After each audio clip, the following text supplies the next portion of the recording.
Polemik kasus dugaan ijazah palsu yang melibatkan Presiden RI ke-7 Joko Widodo kian memanas.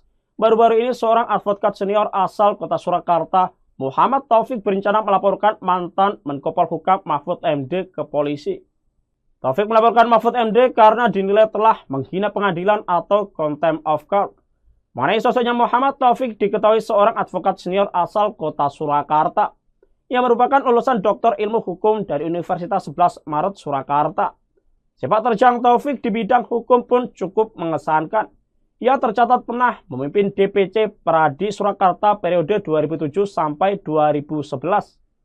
Kiprahnya di dunia hukum diperkuat dengan pengalaman internasional, seperti mengikuti program Corporate Governance di Jepang pada tahun 2008 dan kursus hukum lingkungan di Beijing dan Shanghai pada 2009.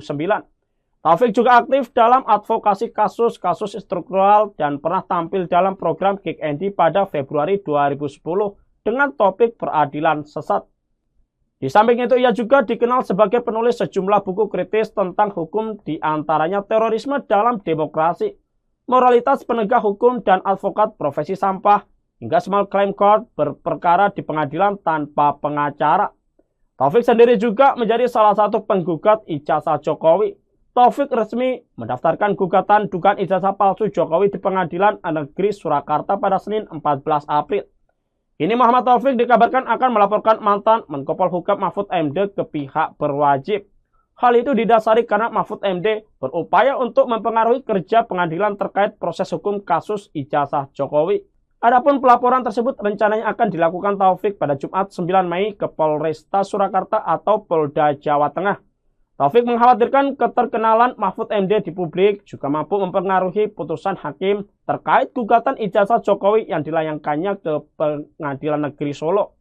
Sebelumnya, mantan Menko Polhukam itu percaya bahwa gugatan terkait ijazah Jokowi akan ditolak Pengadilan Negeri maupun Pengadilan Tata Usaha Negara karena bukan wewenang Pengadilan Negeri. Mahfud menjelaskan bahwa suatu pihak bisa menggugat pihak lain secara perdata ketika memang ada perjanjian kontrak antara keduanya, tetapi salah satunya tidak memenuhi syarat. Lalu ketika disangkutkan dengan gugatan ijazah Jokowi secara perdata, maka Mahfud menegaskan hal tersebut tidak masuk akal. Pasalnya Jokowi tidak pernah membuat perjanjian kontrak dengan pihak penggugat terkait ijazahnya.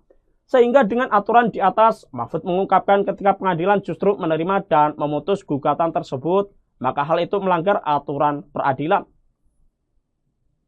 Download Tribun X sekarang, menghadirkan lokal menjadi Indonesia.